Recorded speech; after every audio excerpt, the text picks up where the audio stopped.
Hello and welcome back to Let's Play Ember with me, BringItDon. I believe there's a bunch of skeletons around this area for us to kill. And my plan is to only rest once per area. After I complete each area, preferably.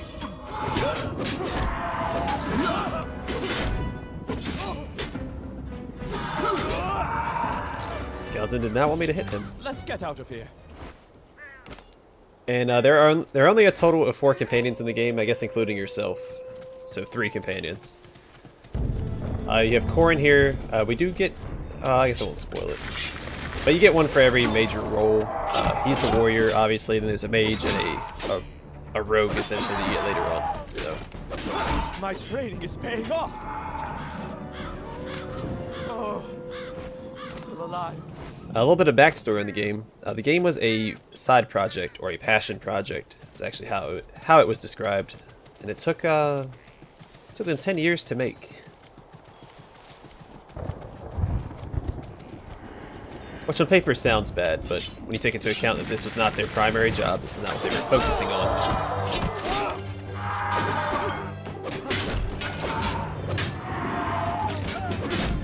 That's actually pretty good. It'll pick up a little bit once we get more abilities. So right now we're fairly limited. We've only 3 abilities total.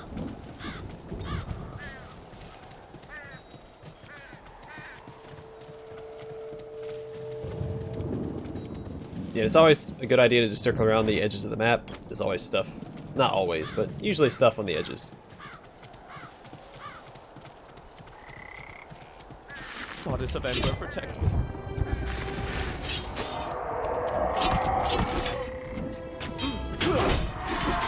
That's not quite where I want you yet, Corin. Why don't you come on in?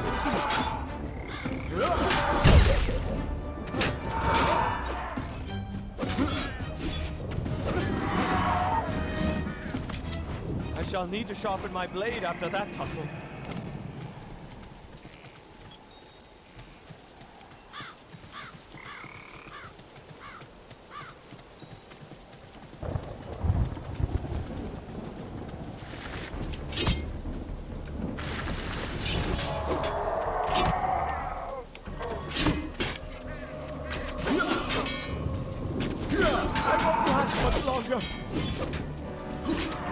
We'll be okay. I'll leak one to this guy.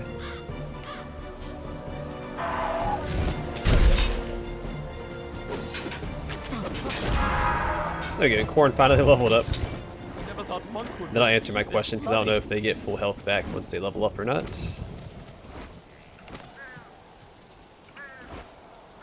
And they do. Hot dog. Alright, so I'm just going to put him Strength and Vitality as well.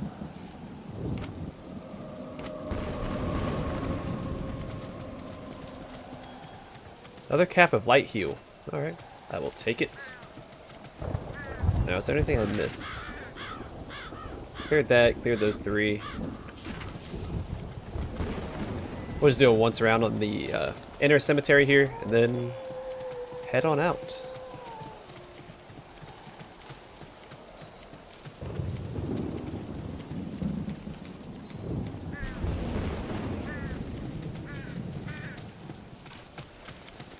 Also, that's not ominous at all.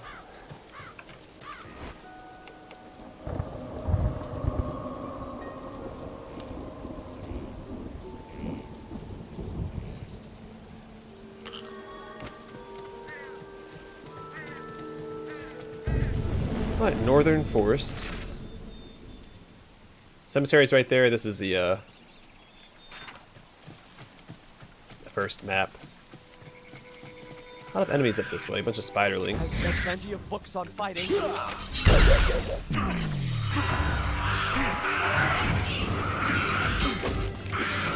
am in need of an elixir.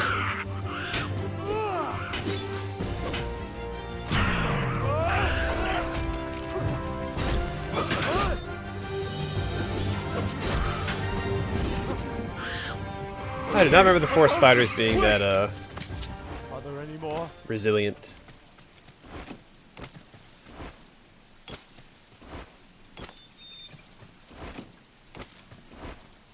Wooden Staff of Sparks. That's useless to me for right now, but I will hold on to it. As well as the Cloth Garb of Scorching. We should probably both use our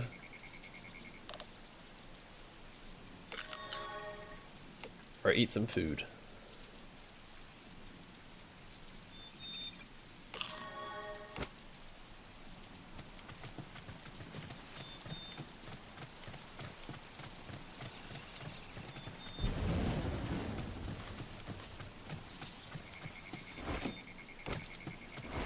Watch your step.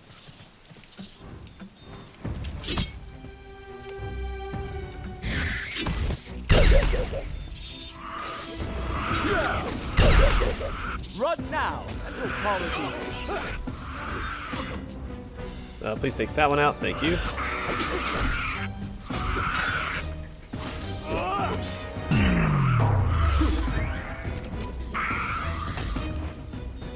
Anyone have any healing potions? More staves, more junk.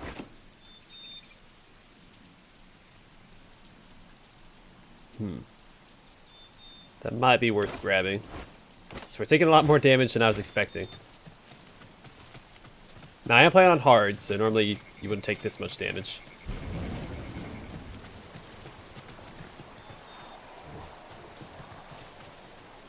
Seems like it's recommended that I don't fight him right now.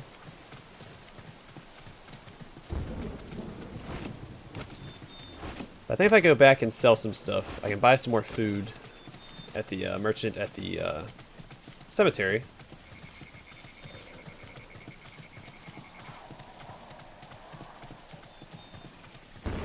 Scarlet Sage. Okay, grab it.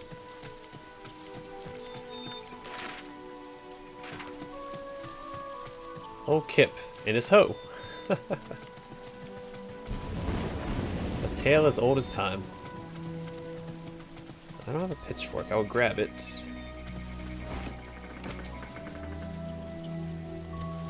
Alright, Kip, what's up? I know you. So I says, okay then, I guess that's it. We can't be friends anymore. Who are you? And he goes, what? What are you saying? I say, what? What are you saying? Okay, that isn't what I asked. Excuse me. Alright, so he says we can't be friends anymore. We weren't friends to begin with. Without a doubt, he had it coming. No, not you. Him. Well, who had it coming? Gracchus did. Marley says do it. Do it. He won't bother us anymore if he's dead. So I said, fine, okay. Let me get my shovel. Wait, did you kill someone with a shovel? I'm sorry, old friend. So sorry. I'm so sorry. I should go find Gracchus to see if this crazy old man actually did him harm. You want to find Gracchus? He's home. Should be home. Take this key. It opens the door to his house. I'm not sure why I have it.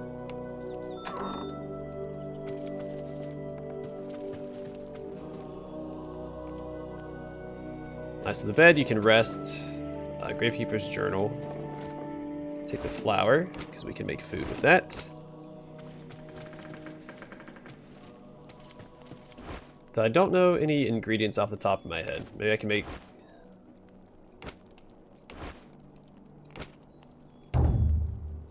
No such recipe.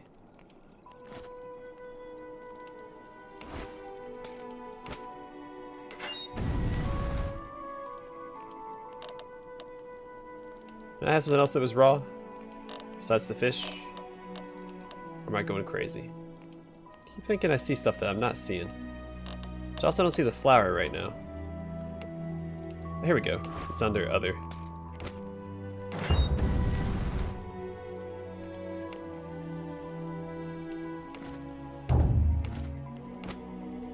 Alright, let's read Dr. Kipler's Knot Tying Set.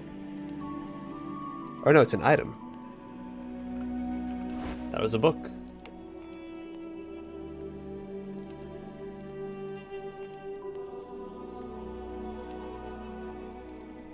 The description on the box reads, learn to tie a knot like a professional.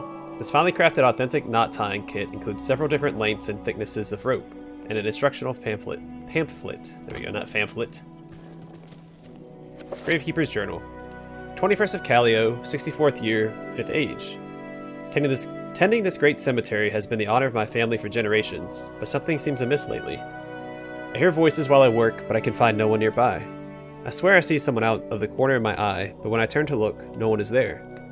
Recording my experiences in this journal will hopefully keep me sane. 12th of Rose, 64th year, 5th age. I was weeding today when I saw a tall, skinny man dressed all in black at the far end of the cemetery. He just stood there staring at me, not moving. I called out, but he did not respond. I stood up and waved, still nothing.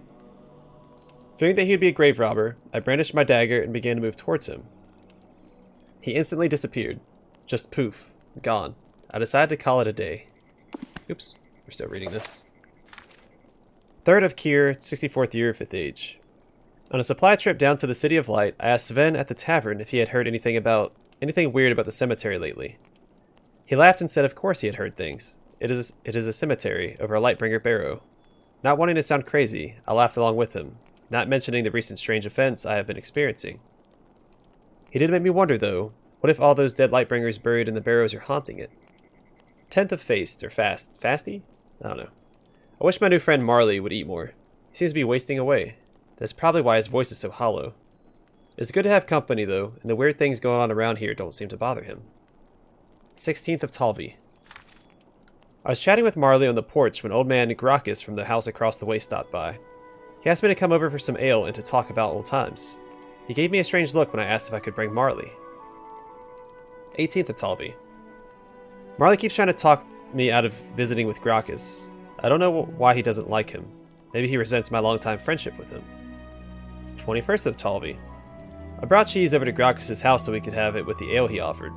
Marley came along, although he just sat there sullenly. Later he made it clear that he didn't want me to have anything to do with Gracchus. 30th of Talvi. Everything's speeding up. Marley hates that Gracchus keeps coming by to check on me, even though I turn him away every time. I think it's because Gracchus always ignores him. He wants me to make the old man stop bothering us for good. Okay, well. That's some get-up. That's a good one, buddy. Haven't heard that one before. Why would a goat do that, though? Kip, listen to me. Where is Gracchus now? My old buddy? Home, of course. Home forever now. Yeah, that doesn't bode well. Okay, yeah. You do get grave, or, quest markers, there we go. If I go here, I think...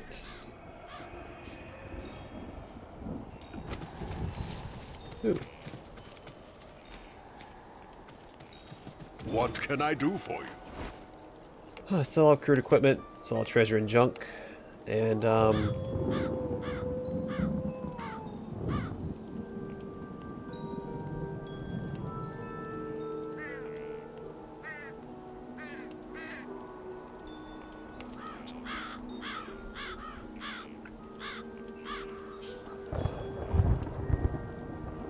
actually I could see that being pretty good for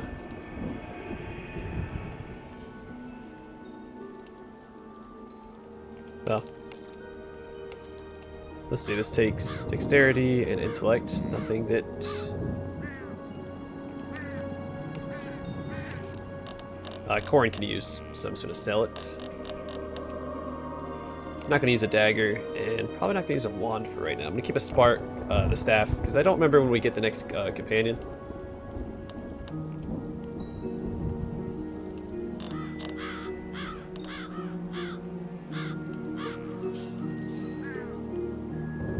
Let's see.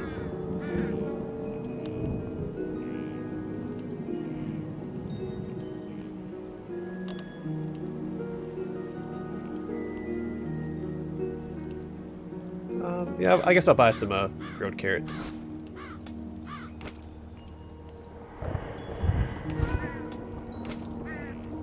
There we go. Maybe restores health to full. Alright, we're gonna check out Gracchus's supposed corpse. I'm gonna assume that he's dead.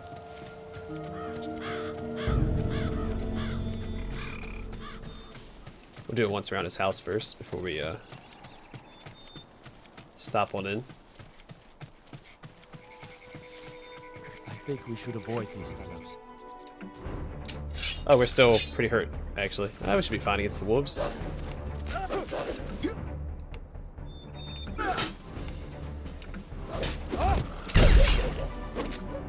Or not, they are very tanky.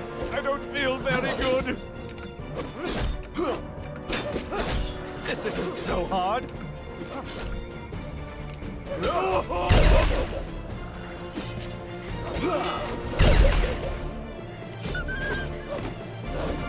I don't think we can actually run away, but we need to. Oh boy. The corn's gonna get back into some trouble. Oh, there we go. We're fine. No, we're not. They're chasing. Glad we made it out of that one alive. Right? That's close. I forgot that we were pretty banged up from earlier. It was okay, we persevered. And a spatula. The treasure to end all treasures. I don't remember. Okay. Alright, let's go in here and see what happened to old Gracchus.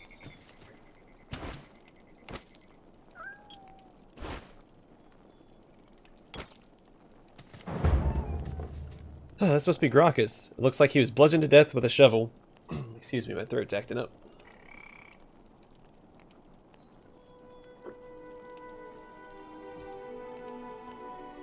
It looks like he was bludgeoned to death with a shovel. I should head back to Kip and see what I can suss out. See if I can suss out why he would do this to someone he calls a friend. We'll take his cheese. Actually, you know what? I think I will rest here and go back and fight those wolves.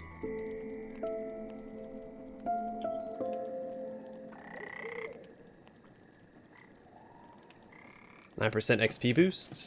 Hot dog. Alright, wolves, I'm coming for you.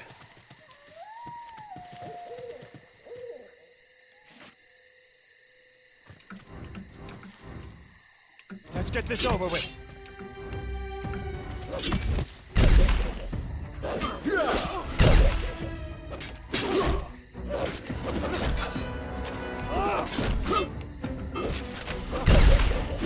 Focusing on the wrong one. Please focus. There we go. Nothing to it. Maybe I'm brave after all.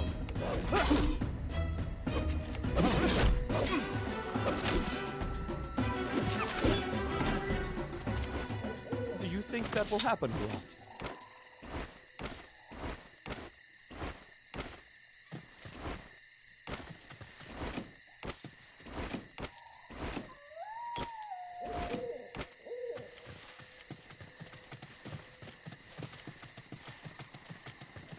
Alright, let's go check out this other building that was right south of us.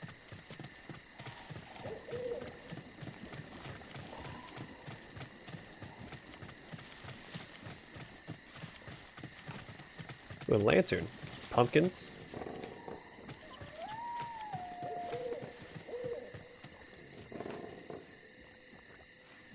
Can't use that. This counts as stealing. An Elvish Guide to Summer Fashion. By Vegas the Fair. Ah, another summer in Domus. The air is warm, the fireflies are out, and the beach is not controlled by giants or swarming with sandcrawlers or sandy and delightful. Now I know what you're thinking. Vegas, I'm a poor, useless peasant who works every hour of every day. I don't get a summer break like you and your extremely rich friends. I have to feed my family. To you I say this. I'm sorry, but I don't care. It's summer fashion time. Vegas is here to provide the do's and don'ts for all the unwashed masses. Yes, I'm talking to you, dwarves. Is washing the soot off the clothing really that hard? Over these next few pages, I'll cover the fashion for all the races of Domus. Well, the ones that matter. Sorry, shepherds. And hit upon some colors which could make even a drifter look attractive. Let's start with those wonderfully filthy dwarves. Dwarven fashion is, shall we say, monochromatic. They tend to favor deep blacks, obsidian, charcoal, paired with a mix of gray and white. Not exactly a lively bunch, are they? You would think a race obsessed with digging up rare gems would be a bit more adventurous, fashion-wise. I mean, come on, life isn't a prison camp here, boys. Vegas can fix this. The rotund dwarven figure could surely benefit from some deep reds. Burgundy or maroon, perhaps. Or even my favorite shade of red, amaranth, for the more adventurous dwarven women? I mean, I assume there are dwarvish women, right? They don't seem to attend any of the parties I frequent, but Vegas isn't an idiot. They must be hiding somewhere, churning out fashion-challenged dwarvish babies. There aren't a lot of dwarven designers out there breaking down barriers. The one that comes to mind is Gravius. Gravius is a bit limited in his formal wear designs, but he's recently come out with a passable line of custom dwarven axe handles that are perhaps the most eclectic thing to come from the dwarves since their invention of clay pottery. I recommend checking him out, and perhaps bringing some lovely sandcrawler burgundy silk, and begging him to take a chance on something not destined for the mines. If I'm being honest, the humans aren't much better. Sure, their body types are more flattering to fashion, but even the elites of the City of Light tend to favor a little too much green and gold lace, and far too much cotton. It's a little clingy, and I don't think anyone but the princess can pull it off. As for Pinnacle, well, it's best not to mention them, lest they try to club my head in again like Prince Harold. What a boring name. Dated the Council of Leaders after party last year. Vegas has no filter, which has gotten him into quite a bit of trouble.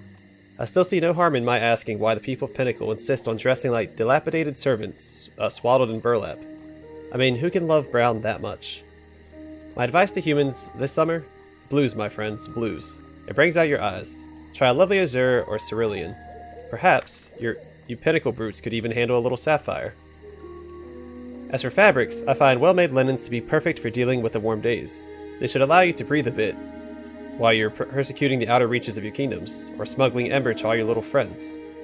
Vegas doesn't do politics, but if you choose to be smug and violent, at least do it while pleasingly dressed. It keeps your enemies sufficiently confused. And now we get the race that you've all been waiting for. This lovely race has been setting the mark in culture and fashion for centuries. Sure, us elves have our faults, namely the grayish skin issue that has affected us lately. But has that stopped us from leading the way in all things beautiful? Of course not. We've created beautiful, artistically triumphant masks that are more attractive than any face could ever be. As my fellow elves know, the summer can have some drawbacks, mask-wise. Luckily, Ferdinand, the half-human, half-elf, half-genius, has created a brilliant new series of masks entitled Breathe. These revolutionary masks weave ivory and the finest sandcrawler silk into a breathable, hence the name, mask, which are both gorgeous and feather-light. It feels almost like you're wearing nothing. At all. I recently purchased a mauve and copper mask myself, and it was the talk of the town. As for what to wear with your new mask, I'm going to go out on a limb here, leather. Yes, leather is officially back. I'm making sure of it. Ferdinand, along with his masks, has developed some beautiful leather summer gowns. They cling in all the right spots, breathe in the others, and they don't even cause that awkward odor you wear if you wear them for 7 days straight at the never-ending gala hosted by some elvish princes you felt a connection with. Or so I've heard. So there you have it. Some excellent summer recommendations for the 3 races. Get out there and look good, people. Oh my goodness, I can't read. In next month's edition, we'll go into some of the new footwear that's starting to make waves. Shoes made from leaves? They may just be the next big thing. I might even cover some of the revolting drifter fashions, if I choose not to eat lunch before I write. Their obsession with seaweed boggles the mind and destroys the nose. Until then, this is Vegas the Fair. Stay fashionable. Alright, let's go inside. Beatrice. Oh, I have another book to read. I might go back. I see you there. Don't touch that. It's not yours to take. Oh, sorry. I'll put it back. My bad. Alright. Let's at least go turn this back into Gracchus, then we'll worry about the, I could use a drink.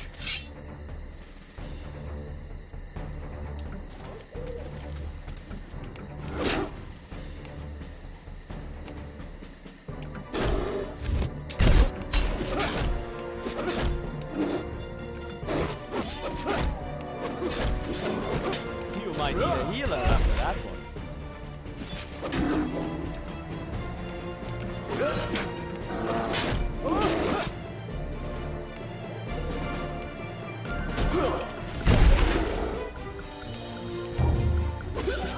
Pain is life, my friend. Heal me!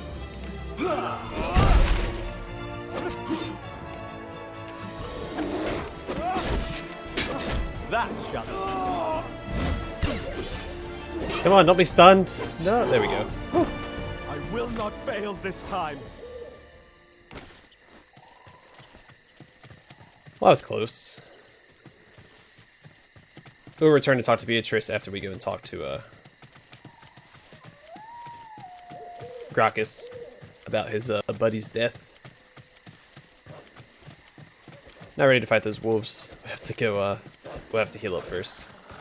We should be cautious here. Actually, you know what? Let's go ahead and heal up.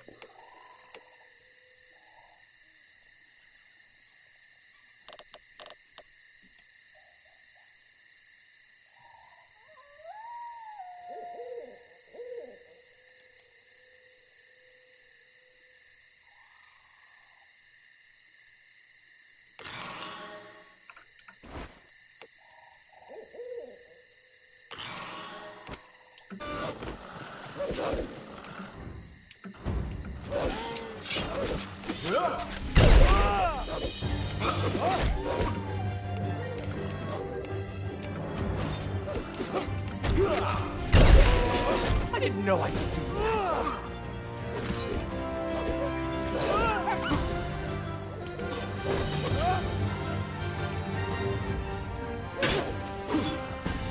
Alright, we'll just whittle this guy down. While the other one's chasing the deer. Or other two, okay. That could be true. I fight for all of Radiance.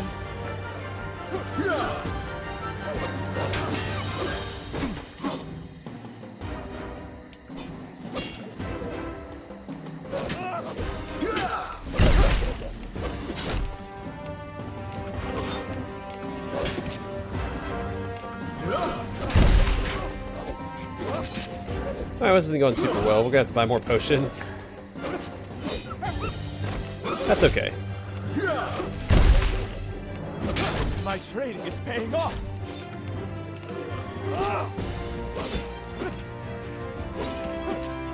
I don't want to die. And boom. Let's get out of here. It's a pretty tough fight, all things considered. So I'm happy with the results. Let's go see if we can get back and talk to Gracchus now.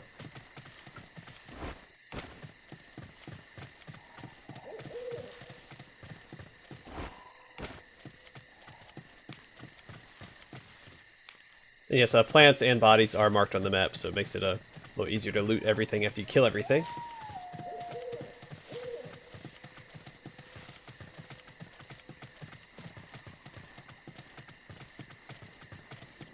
Grapes, you startled me. Sure, Ao, old stories. How can you ignore my new friend? How Gracchus? How? Kip, did you kill Gracchus? Oh, old friend, you should have said that. Oh no, should not. Now I'm alone.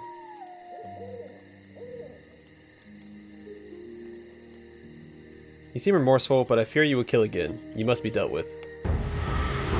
Marley says you're bad people, not friends. And that may be, but Run now, and we'll call it even.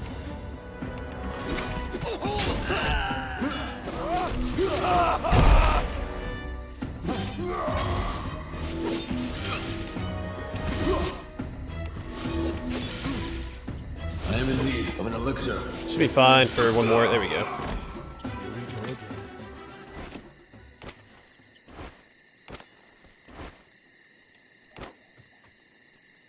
Nice, so Marley was real. It's good to know. Yeah, I'm gonna rest because we were in rough shape. I want to go try and fight that bear again. Then we'll return to Beatrice's house.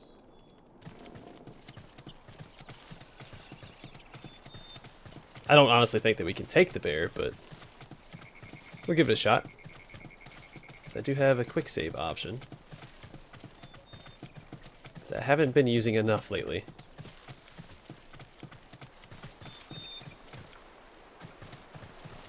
Alright, Something approaches. yeah, it's a bear.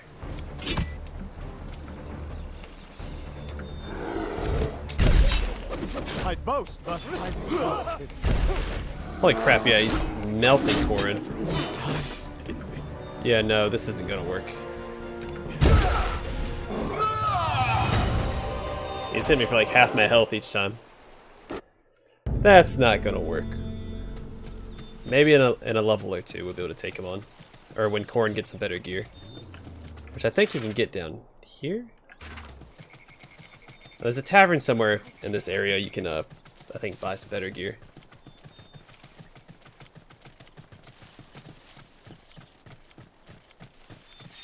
Oh gods, must we fight them?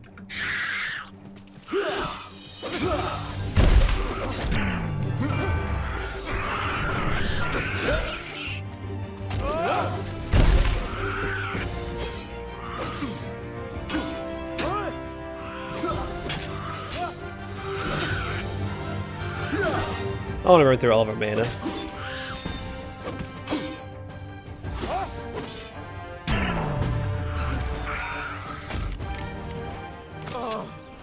I'm still alive. Maybe I should have stayed in Radiance. Alright, well, I wasn't ready to fight more wolves, but sure. We'll fall back and let Corrin engage.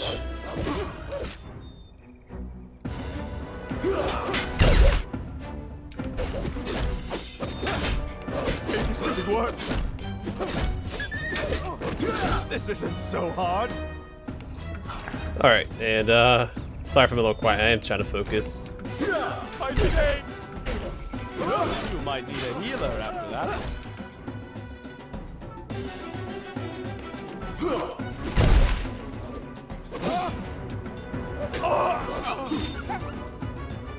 Sorry, Corrin. What you sacrificed was not in vain. Let's see if I can take this guy out. Probably not by myself, honestly.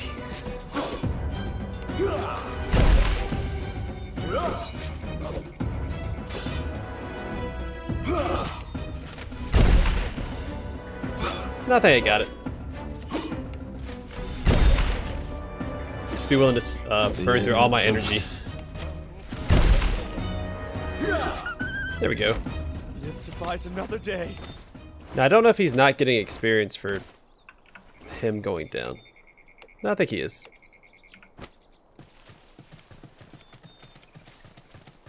It was a brief concern. I do believe every area has a limited amount of enemies, so once you kill them all, they don't come back. I might be mistaken. But I thought that was the case.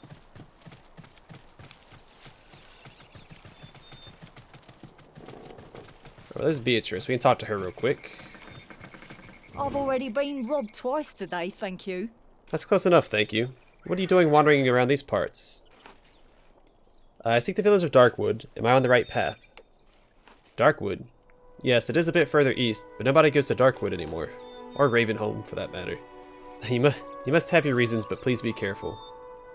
What is there to be afraid of?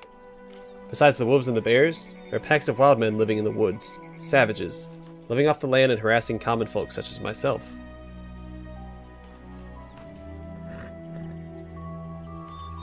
Thanks for the warning. I shall watch my back. Fare thee well. Let me talk to her again. Are you a man under there? I do not fear savage man or beast. Nothing in these woods can harm me. You're very brave and very stupid, traveler. Good luck. Well, if my experience this episode is anything to go by, it's very stupid. So she's not in here, so I can take all this stuff.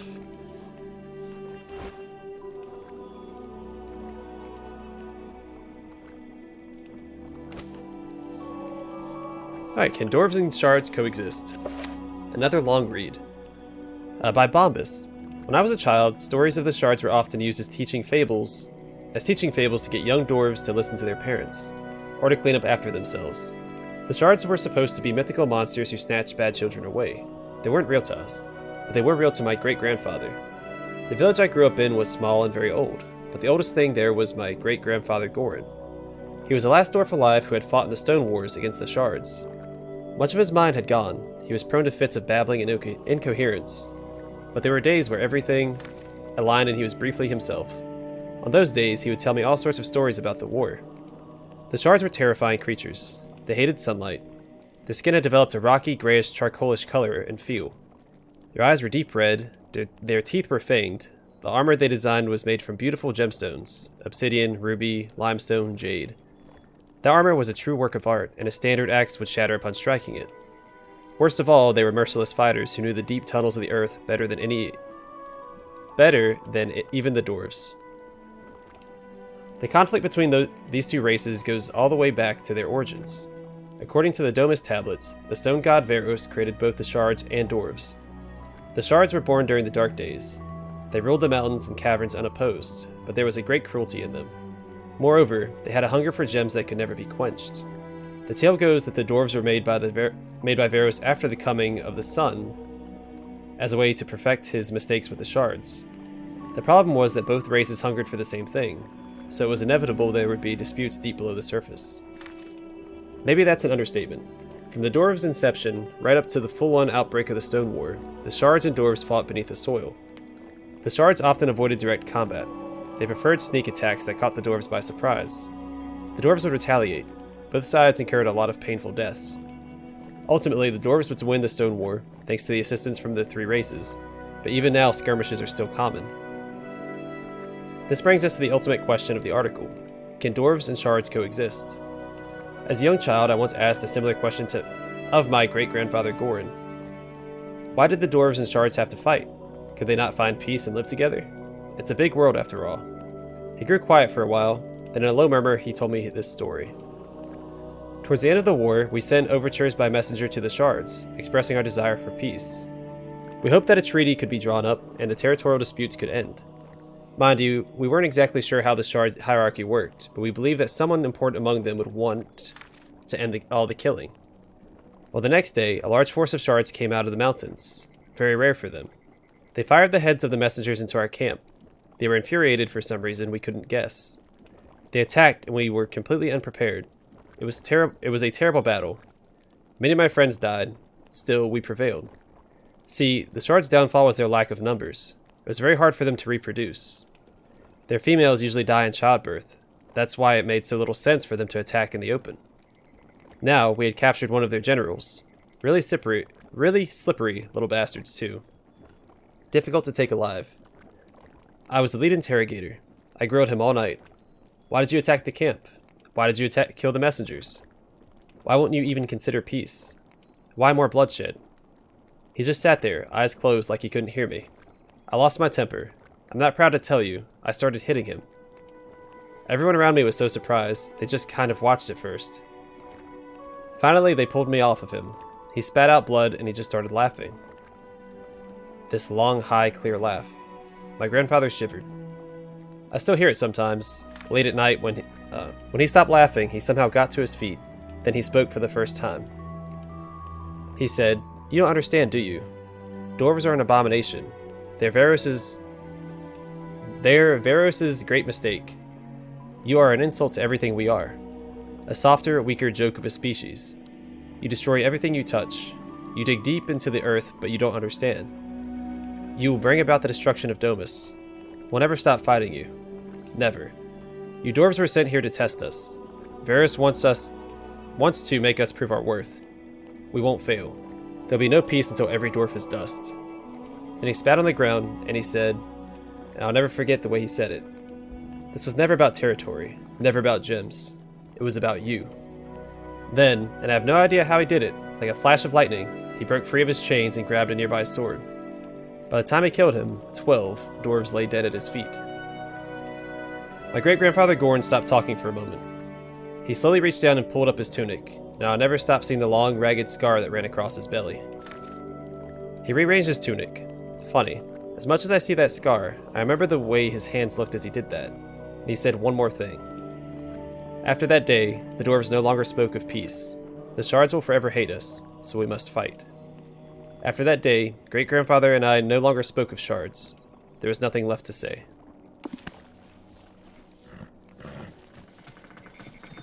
Interesting. And it makes you think maybe the shards are aware of the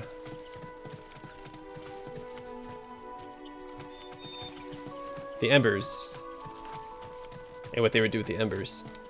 Well, anyway, I'm gonna call the episode here, and the next one we'll continue exploring the Northern Forest. It's a pretty big area. We have like a tavern and stuff we can check out here. And yeah, you can see all the buildings on the map. We'll probably actually head down this way. It's a dead end, so I think it's a dead end. There might be a bridge. That's definitely a dead end. Dead ends usually have treasure at the end.